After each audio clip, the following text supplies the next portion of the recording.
welcome to the fourth branch program. Glad you can make it. I am MD.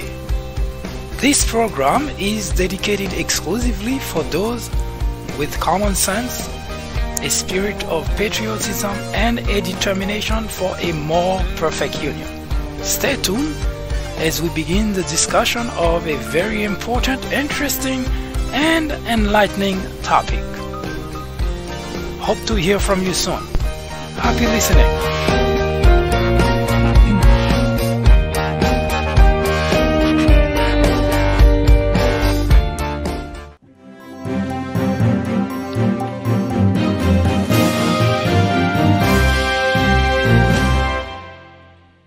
The most violent element in society is ignorance.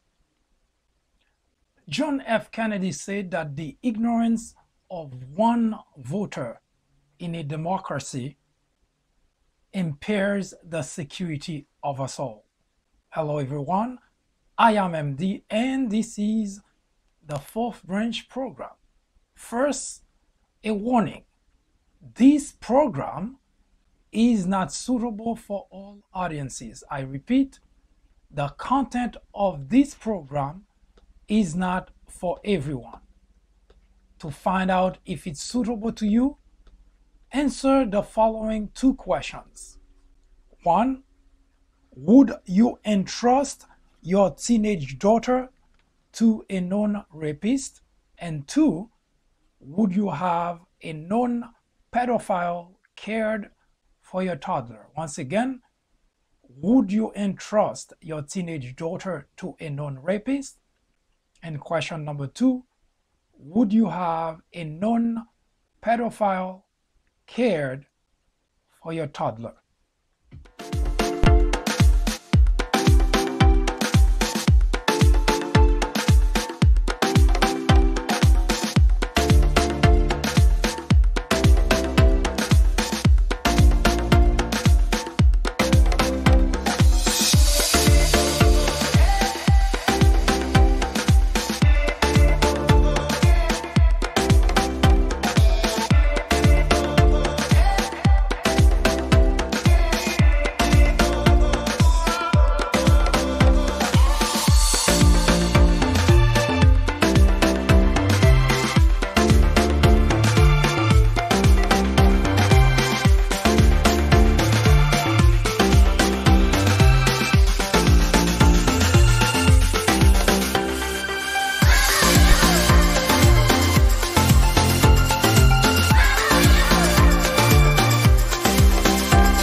Your time is up, obviously.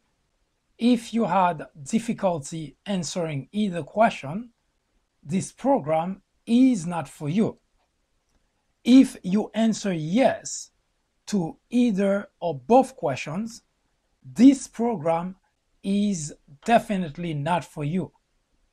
But if your answers to both questions are absolutely not, this program is catered exclusively to you, and you should stick around. It is enlightening, interesting, informative, and educational. We'll be right back.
We apologize for the problem with the audio, and now we're hoping that that problem has been completely resolved.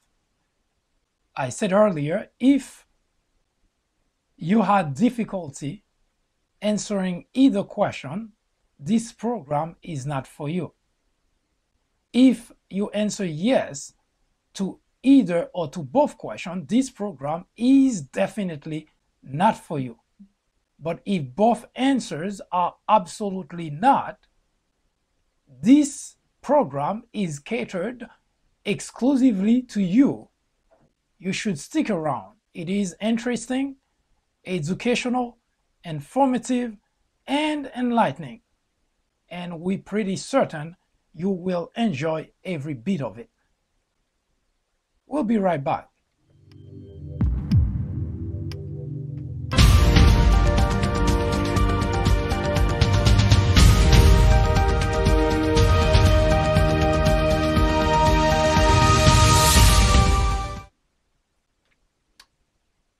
We had a two-part program today. It's a very interesting topic: the state of the republic and the art of deception.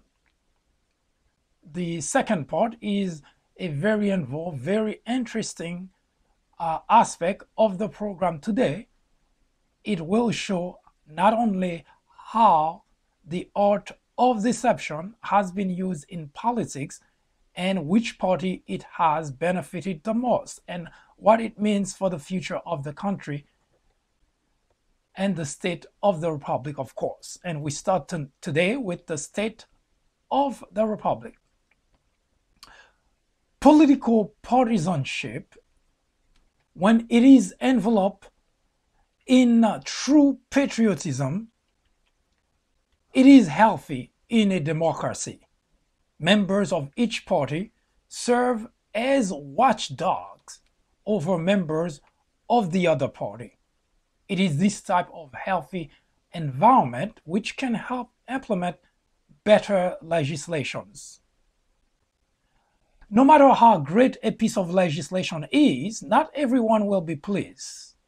Not everyone can be pleased. Sort of dissatisfaction which will eventually dissipate. In reality, even the dissatisfied group may sometimes realize how wrong its members were at some point in the future. For instance, in the case of Obamacare, many who opposed the passing of the act in the beginning have come to realize a year or two later it was, after all, good for them, good for their families.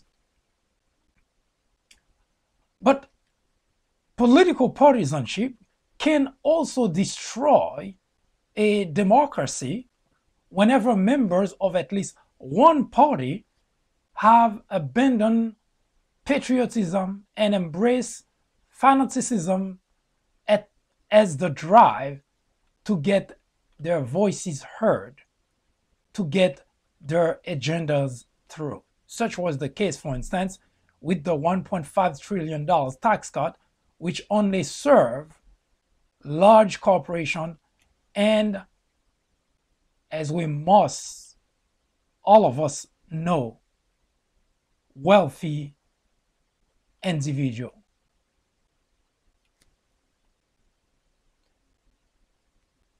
Such was also the case, for instance, with the Republican leaders' determination to end Obamacare, although to the detriment of its beneficiaries, which, by the way, include a few million Republican constituents.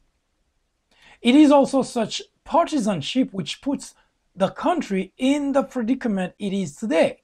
One, to have a president who was elected not by a majority. Two, to have a president who was elected despite documented information of cases of fraud, cheating, despite the fact we have a president today who has publicly devalued women, to have a president who have overtly trashed, diminished the importance of established institutions and norms. To have a president was even diminish the importance of the presidency.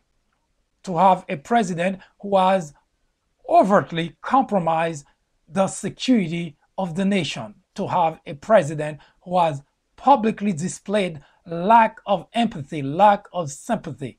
To have a president whose incompetence is in full display every day. Yes, every working day, the behavior gets worse and worse. And as of late, the President of the United States has again crosses another threshold of damaging the national security of the country for his own benefit, for the benefit of those who value partisanship more than the well-being of the country. The outrage one would expect in circumstances like this may never come, which cause even more outrage. We didn't get here by accident. We took ourselves to the edge of the cliff, a fall down which it's a point of no return. The country is at a point of losing everything it used to stand for. The democracy we have all enjoyed for so long may no longer be available to future generations. For democracy is not a right. It's not an inheritance.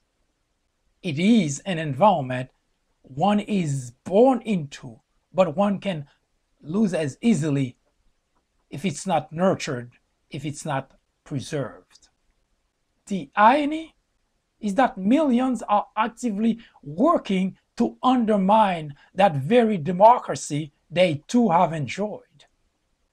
It is really an exhaustive exercise for those who understand where the country is at, those who are trying to attempt to reverse the problem, to remedy the problem.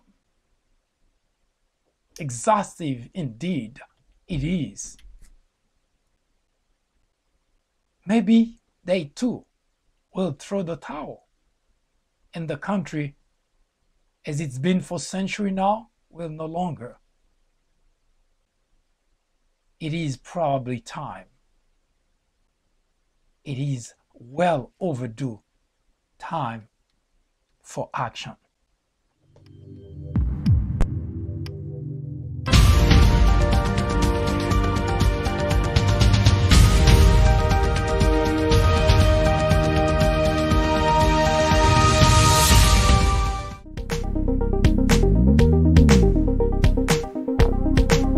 Join me here on the fourth branch at 10:30 a.m.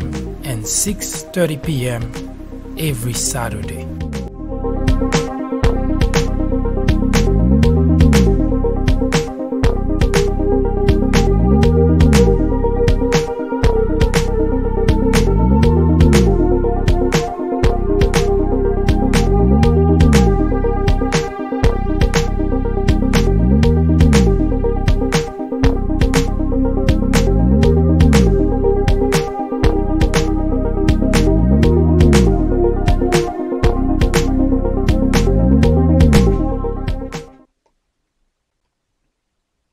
As I mentioned earlier, it is probably time for action, because no sound-minded individual can possibly live in an environment where, despite a strong economy, and yet most individuals, most Americans believe that the country is moving in the wrong direction.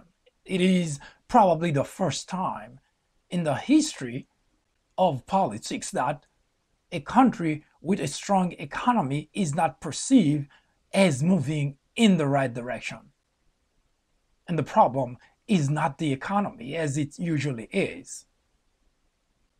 It is the leaders of the party currently in control of all three branches of the government. It is most likely time for serious action. We'll be right back.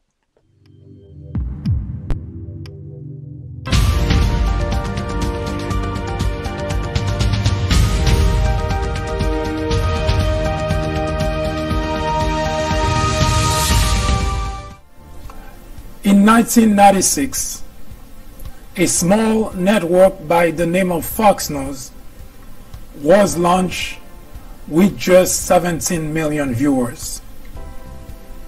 Today, with over 100 million people watching regularly, Fox has become the greatest threat to our democracy, constantly bombarding the airwaves with false information, distortion of facts, and outright lies, presenting to its audience as news. Fox has created an army of blissful ignorance. According to a recent survey, 82% of Fox viewers are ignorant of facts and the truth. To keep millions of people in ignorance not only prevents democracy from flourishing, but it also clears the path to authoritarianism, to dictatorship. Martin Luther King Jr. said,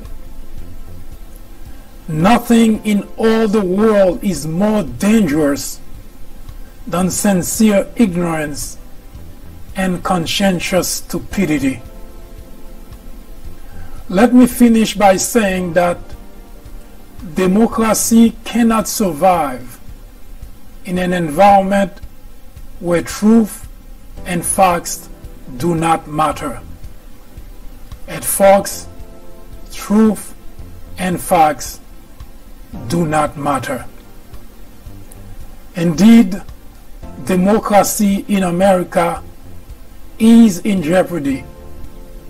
It is a crisis the country can no longer ignore.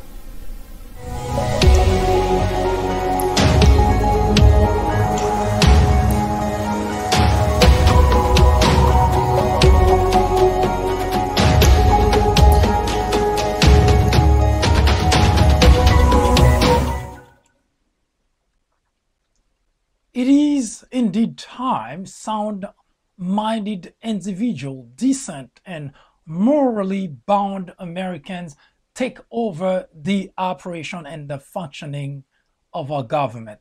For far too long, we have entrusted the legislators in Washington in our respective states to attend to the interest of the country, but they have violated our trust.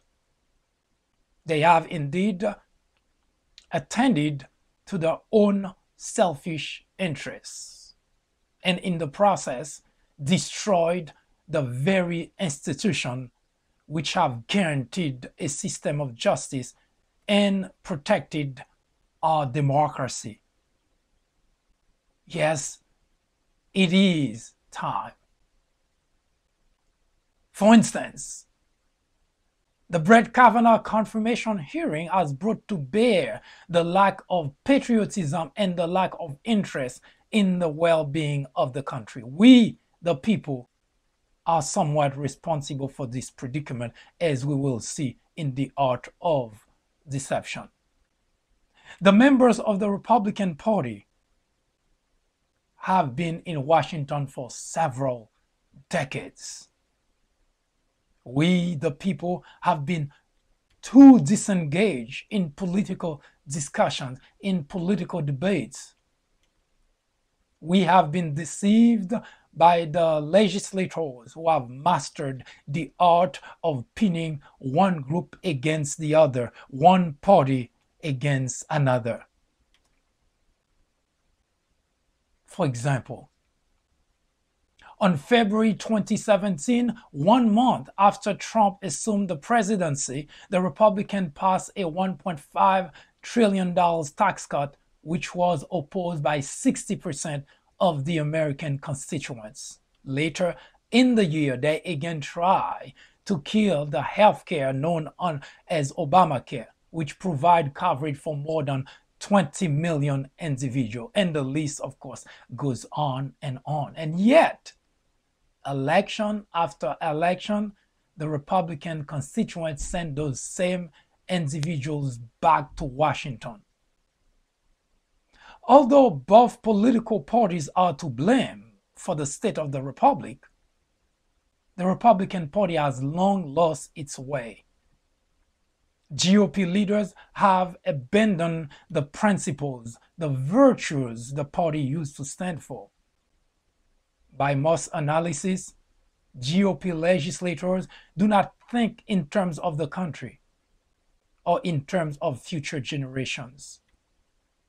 They seek instant gratification, campaign financing, a party win at all costs, however detrimental to the country. It is time, it is well overdue.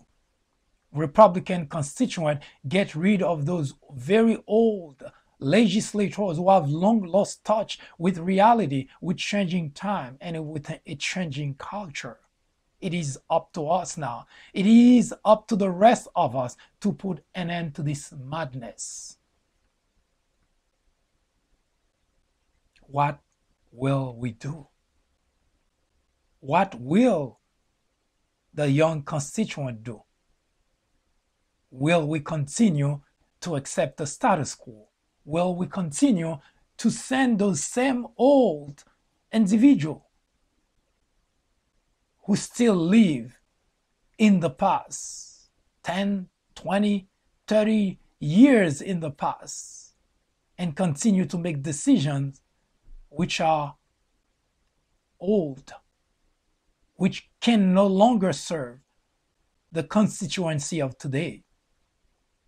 It is indeed time to change Washington. I'll be right back.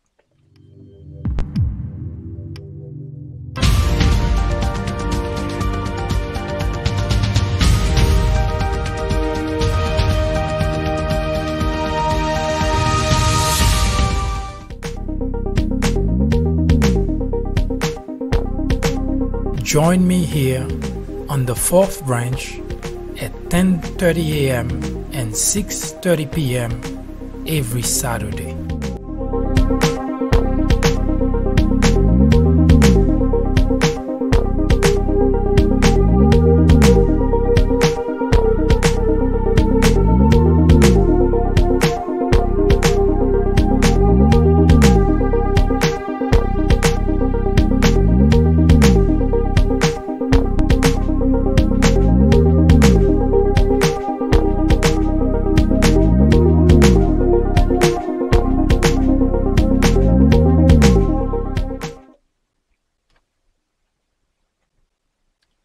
The art of deception.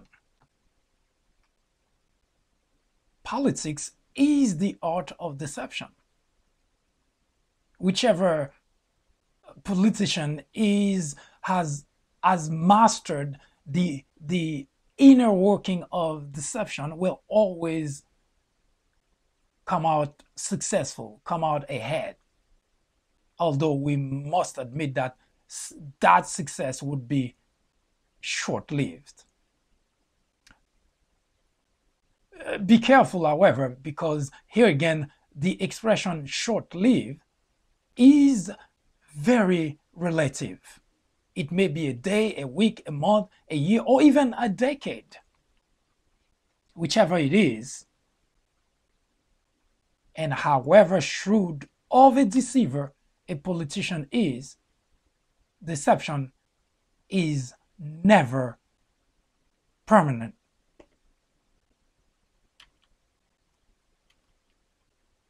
The art of deception. Why do politicians have to deceive? Why do politicians have to deceive?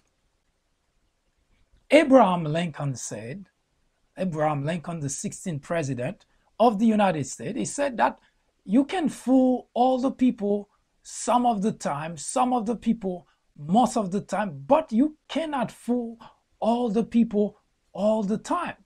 So why do politicians deceive? Why do they practice deception? Why do they subscribe to deception? Maybe they don't care. Maybe it doesn't matter after all. Most people who are engaged in deception have completely discarded the time factor in which they will be outed, meaning people will find out, and the notion of consequences, because every action, for every action there is at least a reaction, there is some consequences. Those who have become very good at deception have also mastered another extremely important, if not the most important tool: how to communicate with particular or with very specific audiences. It is in the delivery of the message they want to convey that where you would find the hidden deception.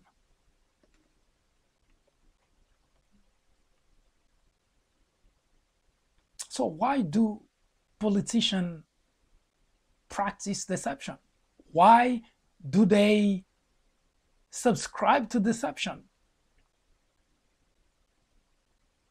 It is inevitable that no matter how good one is at deceiving, at some point it will become obvious that the individual has been practicing deception. Maybe they don't care, or maybe they think at some point, or when it so happens that they are outed, they will take care of the situation. As there is a Chinese proverb that says that we'll cross that bridge when we get there. Maybe that's the state of affairs for politicians. Maybe that's the way they think.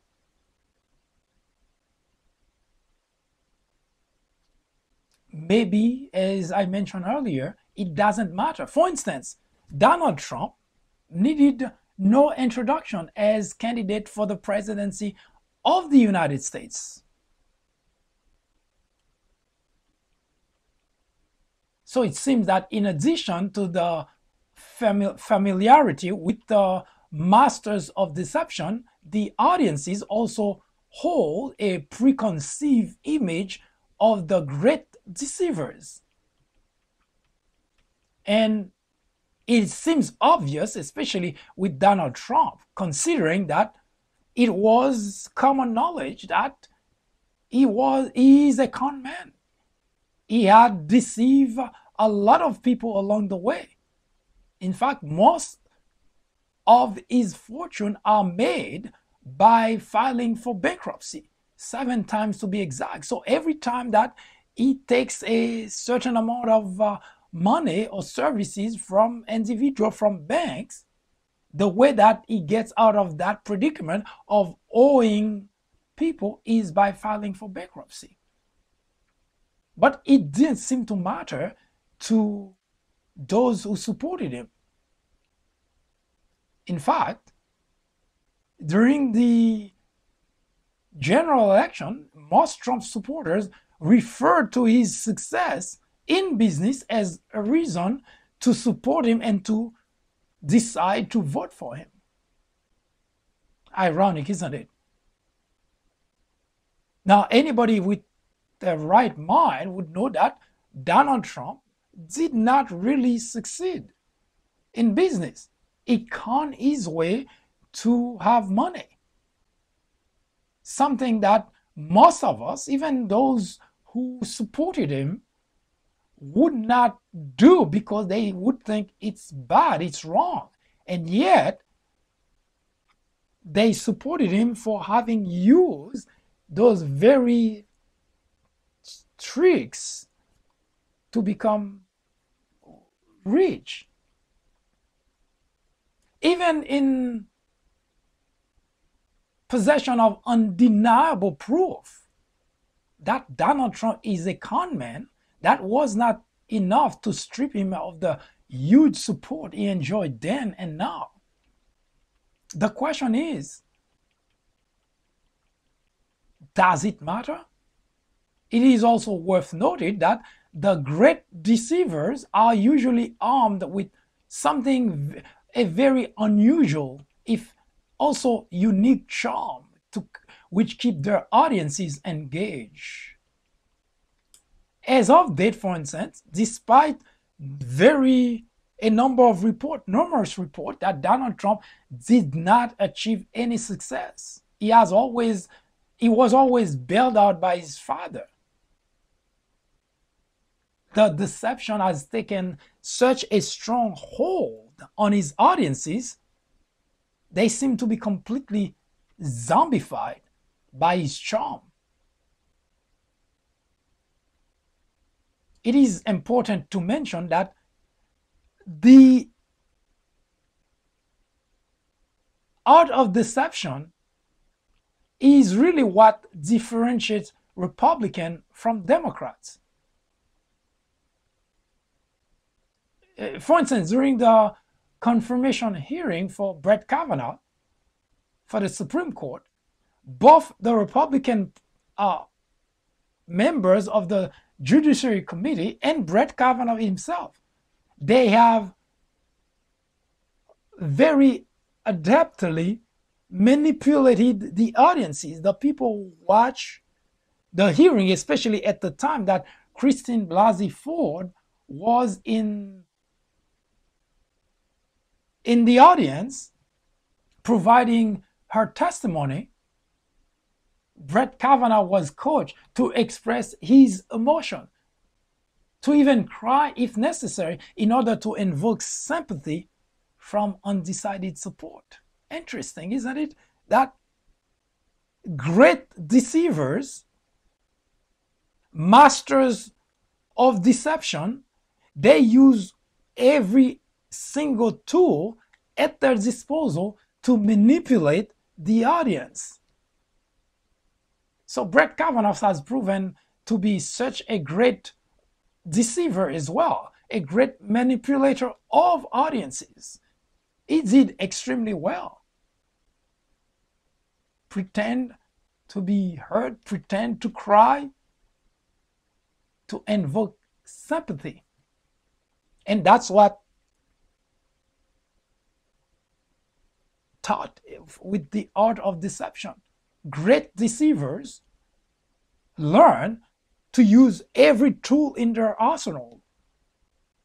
Smiling, crying, singing, whatever it takes. So it is without doubt that Brett Kavanaugh himself is also a great deceiver. Unfortunately, now seated as a justice on the Supreme Court. Ironically, Democrats, at least most Democrats, are inclined to be straightforward, straight shooters, so to speak. They go right to the point. They present the issue as they are without attempting to deceive the audiences. Maybe that's their weaknesses. Maybe that's their downfall. For instance, during the presidential election, Hillary Clinton was very open to the audiences. She told them, especially at places such as Pennsylvania, where manufacturers were either gone overseas or manufactured jobs completely eliminated. Hillary Clinton's approach was, I cannot promise you that I will bring those jobs back, but if you elect me as president, my administration will do everything possible to provide job training, retraining, and placement in other areas. That is kind of a straightforward approach to the problem. Donald Trump On the other hand, he said bluntly, I'll bring those jobs back. Now, there is nothing wrong with a politician having an idea different from the other politician and to work on it. But we know when Donald Trump made that statement, he didn't have any plan. We know that because we scored Donald Trump campaign website, and there was nothing which detailed anything as to how he will manage that huge undertaking to bring those jobs back. He simply say, I'll bring those jobs back. And this is a tool in the arsenal of a great deceiver, because they figured what the audience wants to hear, what the audience need, and they just say it. And they say it with a lot of confidence, as if they're capable of doing it. And they don't care whether they will be able to do it or not, as long as they get what they after at the time, which for Donald Trump is the vote of the individual in the audience. And if you pay attention to the reaction of the audience, the same audience who listened to both Hillary Clinton and to Donald Trump, two things jump. First, Donald Trump sounded very confident. So the master of deception must sound confident. Cannot waver, cannot say, maybe I'll do something to bring the job back, but sounds very confident. Donald Trump didn't say, I'll do whatever necessary, or here's my plan, and this is what I'm going to do to bring the job back. He didn't have any detail, anything whatsoever. He just said, trust me, I'll bring those jobs back. I'll work to make sure those jobs are back. No plan necessary. And the audience needed to hear that. Now, Hillary Clinton was being very practical because of her credential, her experience, her understanding. She knows that there are some of those jobs cannot come back to the country. And even if you were to manage to bring those jobs, or some of them, it will still be temporary, because things are moving at really pretty fast pace. But Donald Trump doesn't care about that because he is a master of deception. Trust me, I'll bring those jobs back. So it is this type of shrewdness Republican legislators use, which makes it all the more difficult for Democrats to convince Republican constituents there is a better alternative. So Democrat legislators are at a very big disadvantage because they do not think it's a good thing to deceive the constituent. They think they should talk to the constituent about the state of affairs, the way it is, the way things are, and hoping that the constituents are smart enough to understand that you have a plan to solve that problem. Unfortunately, it doesn't work. So the Republicans, whether by sheer accident or maybe it just ingrained in their structure, in their brain, that they have to lie to their constituent in order to get their vote. And it seems to work because that's what they've been doing. And if you look at the Republicans that are in Washington, they've been there for decades. 2, 3, and Mitch McConnell is heading towards his 4th decade in Washington. So it works. So they know that what they've been doing, actually lying to their constituent, work, because it seems that their constituent do not care about what's possible, what does legislators can do. They're simply interested in hearing what they think they're going to do or what they say they're going to do, irrespective of whether they're going to do it. They are masters of deception. And when things don't work, they turn around and point fingers and say, it's the other side. And for reason that pretty simple, the constituents always buy it. So there is no reason for Republicans to change the way that they do business, because it works for them. They've been spinning things. They've been lying to their constituent. They have become master of deception, and it benefits their personal agenda. They've been there for eons. But there is also another thing that benefits Republicans in general, that the constituent, Republican constituent, are already predisposed to go along with what they hear because they have a simplistic mind. In a previous topic, the big divide, I explained, which is located on the People Branch website, YouTube, on the People Branch YouTube channel. Actually, that's a good idea, maybe to put the link on the People Branch website so that once you get there, you can easily navigate your way around. Great idea, Mike. It just so happened to me, it comes to me in a revelation just now. So on the People Branch YouTube channel, I discussed just yesterday I completed the discussion on the big divide, in which I explained that the constituent, a Republican constituent, are unable to process complex life-related information. I didn't say that science provide that information, and you can check it out. It's explained in great detail as to why. I'm not going to go over that now. So not only Republican legislators and Donald Trump, although he's not a legislator himself, but way before he even fathomed about the idea of becoming president, he has been a master of deception. He has done that all his life.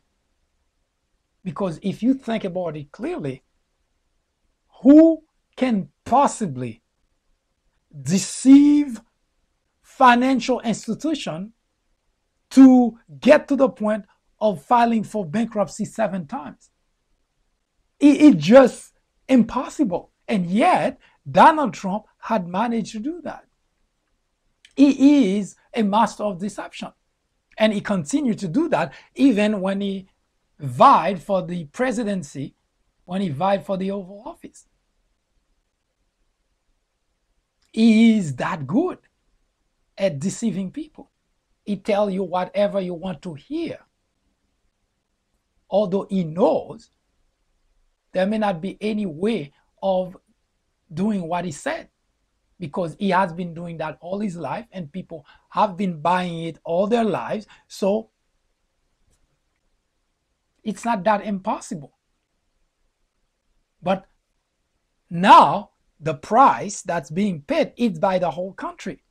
And that's a major difference, because it's one thing to deceive business people you do businesses with, whether it's provide you services and so on, but it's a whole different ballgame when it is the country that's paying the price. Now, as I mentioned earlier, it's not just Donald Trump. It's the whole Republican Party that seems to have become masters of deception. The Republican legislators, you listen to any of them, they have become masters of deception. Now, we're going to take a short break, and when we come back, we're going to listen to a tape by Mitch McConnell, followed by a tape by Donald Trump, to get a sense as to how shrewd, how much that politicians and Donald Trump have mastered the art of deception, to the point that we see today that the people who support Donald Trump, even when it is in black and white, in full display to them, that Donald Trump had lied to them, and Donald Trump is not the success that he said he is, because now we have in black and white that he was bailed over and over and over by his father in the beginning, and then later on he had to file for bankruptcy over and over and over. This is not the sign of a successful individual. And yet, despite the fact that today those information are right there in front of us in black and white, people continue to think that Donald Trump is a success. It is mind-boggling, because he had done such a great job at deceiving people that now it seems that it just doesn't matter. But before we go, I really strongly encourage you to take a look at The Big Divide, episodes 6 and 7 in particular. Actually, it's episode 5 and 6 in particular, which discuss the share of responsibility by the constituent, because those two episodes are the one in which I provided enough information to explain why Republicans in general are unable to process life-related, complex life-related matters. It is probably not their fault, because, as I mentioned, it is explained in scientific experiment. It is shown that that is the case. So that has helped to a large extent those masters of deception who happen to be Republicans, and they can take advantage of that other aspect of their audiences, which is they cannot process complex life-related matters. So whatever that they provide, they tell them, as long as it is simple. And if you watch Donald Trump from the time he started the process of his campaign for the presidency up to today, his language is very simplistic. That's something vocabulary of maybe 6th, 7th grade. And it works beautifully because his audience cannot process complex information. It worked beautifully for the Republican.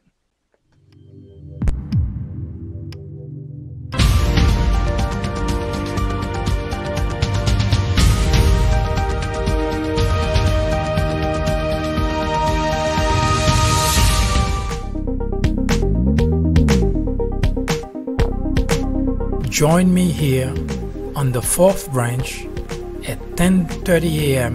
and 6:30 p.m. every Saturday.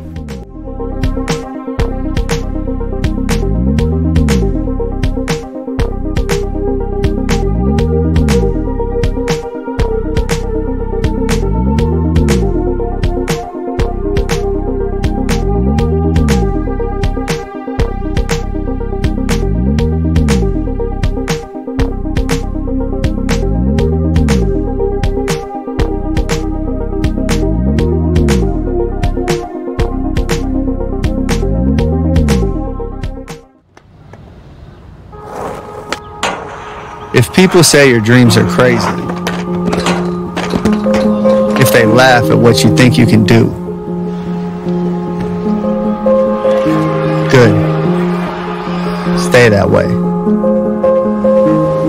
Because what non-believers fail to understand is that calling a dream crazy is not an insult. It's a compliment. Don't try to be the fastest runner in your school or the fastest in the world. Be the fastest ever. Don't picture yourself wearing OBJ's jersey. Picture OBJ wearing yours. Don't settle for homecoming queen or linebacker. Do both. Lose 120 pounds and become an Ironman after beating a brain tumor. Don't believe you have to be like anybody to be somebody. If you're born a refugee, don't let it stop you from playing soccer for the national team at age 16.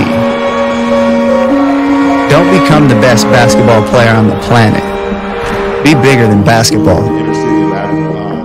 Believe in something, even if it means sacrificing everything. When they talk about the greatest team in the history of the sport, make sure it's your team. If you have only one hand, don't just watch football. Play it at the highest level. And if you're a girl from Compton, don't just become a tennis player. Become the greatest athlete ever. Yeah, that's more like it. So don't ask if your dreams are crazy. Ask if they're crazy enough.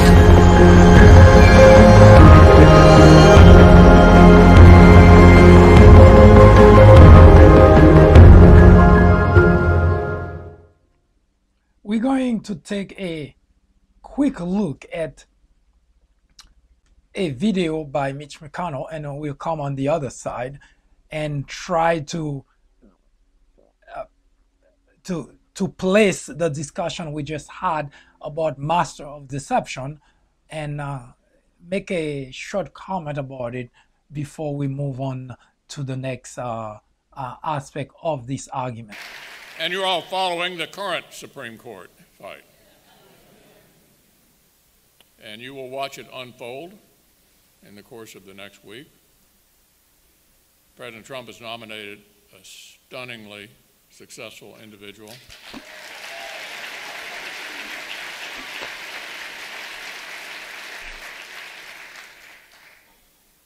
You've watched the fight, you've watched the tactics, but here's what I want to tell you. In the very near future, Judge Kavanaugh will be on the United States Supreme Court.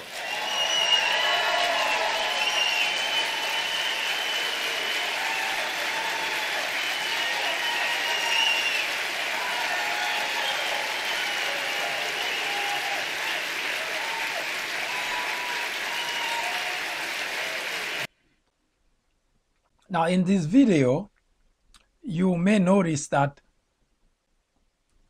if you look at Mitch McConnell's face, he's not a charming man, he's not a comedian, but he has something that defines masters of deception. He's very confident. He did not flinch despite the fact when he made that statement. Is the context so that you get a sense as to what masters of deception do. When Mitch McConnell made those statements to that audience, the Christine Blasey Ford hearing did not yet take place. So, which means he has no way of knowing how the hearing was going to turn, whether it was going to turn a few Republicans against the confirmation of Brett Kavanaugh and so on and so forth. And yet, you listen to the tape, he sounded very confident. There was no ambiguity. He wasn't wavering. He didn't leave any room for you to think it's not going to happen, what he promised. Just like when Donald Trump was campaigning and he told those Pennsylvanians that I am bringing back those manufactured jobs. Doesn't matter whether he could or could not. It doesn't matter whether it was going to happen or not, but he sounded very confident and the audience believed him. Now, here's another video, but this time of Donald Trump, who was at a rally and he was making a comment about Christine Blasey Ford. Now, pay close attention to that because it is a little bit different from Mitch McConnell, but we'll come back to discuss it.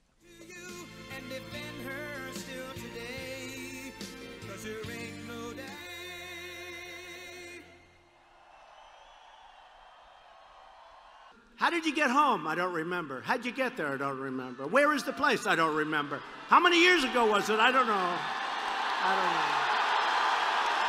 I don't know. What neighborhood was it in? I don't know. Where's the house? I don't know. Upstairs, downstairs, where was it? I don't know. But I had one beer. That's the only thing I remember. Now, is what I wanted to show you in this particular video. Notice what Donald Trump did was disgusting, obnoxious, because to have the president of the United States mocking a victim of sexual assault is as low as it can get for someone sitting in the Oval Office. But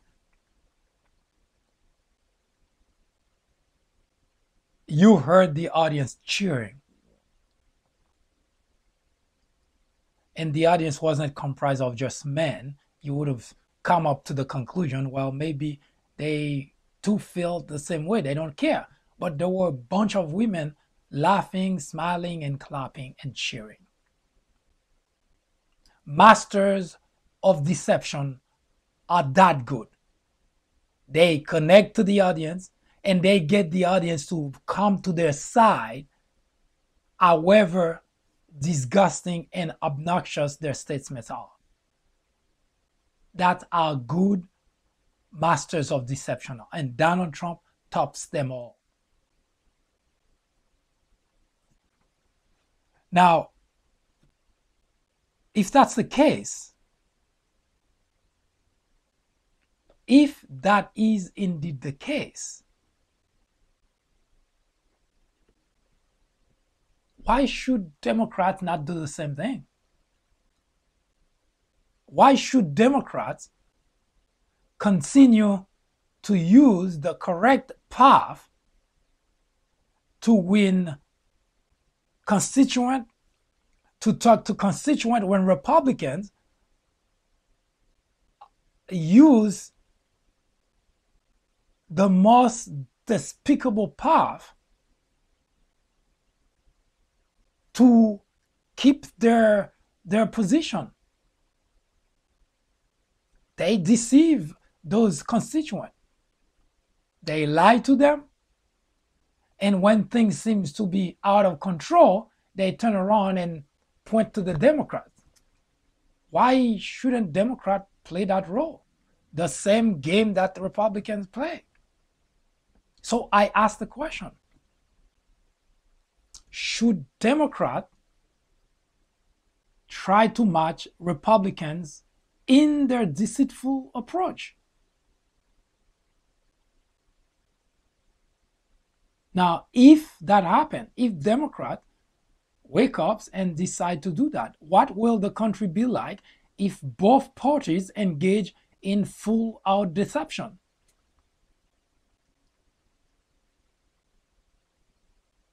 What will the country be like? It is already understood by sound-minded individuals that Republicans have employed this strategy for personal gain. They're not doing it for the country. They're not doing it for the benefit of the country. Translation: with the passing of time, younger generation will continue to shun the Republican Party, which does not have the constituents' best interest. So it is just a matter of time before the Republican Party either undergoes a complete transformation or ceases to exist altogether. It sounds far-fetched, right? But as time goes by, the old Republican Party, the one that have all the old white people, white men, even including some women who believe that things are supposed to be the way that they are or were 20, 30, 40 years ago. Now those people are leaving this planet. They dying. They leaving. So as those people are leaving, the Republican Party will become less and less relevant because the younger generation will gradually move away, shun the Republican Party, because they realize that the legislators subscribe to deception.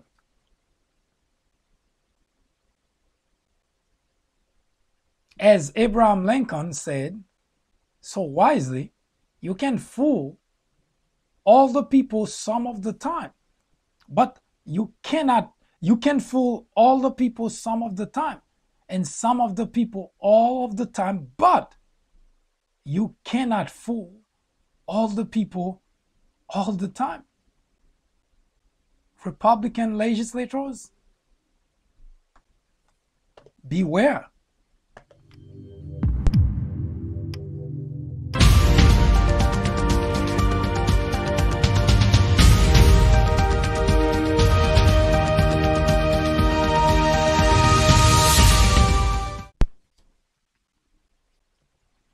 Well, I do thank you for spending the time with me to discuss the art of deception and how it will impact the country as it has already impacted the country. We've seen it in a lot of aspects.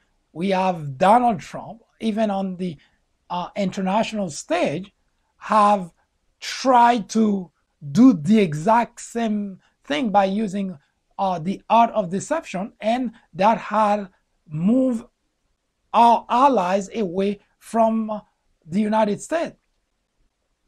So it has already started to impact the country. That's the same way it had impacted Donald Trump businesses in his private life. So that will continue to happen until we, the people, decide to get rid of those individuals, those Republican legislators and Donald Trump who have adopted the art of deception as a way to run the party. And we know, and it has become almost a de facto thing, that Donald Trump lies to everyone about everything. No exception. It's almost like it becomes a cliche. So the Republican Party will pay a price for his continuation of using deception as a way forward. So, once again, I thank you very much for spending the time with me, and I hope to see you again tomorrow around the same time. I hope you have a great afternoon.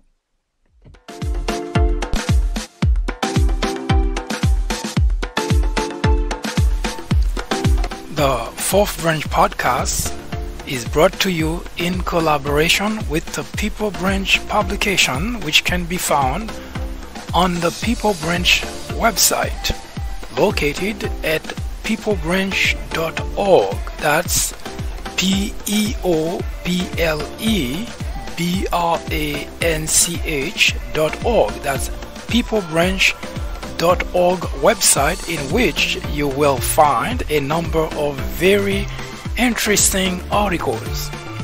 My name is Mike Duchesne, MD for short. I hope you have a great afternoon or a great evening, whichever it happens to be.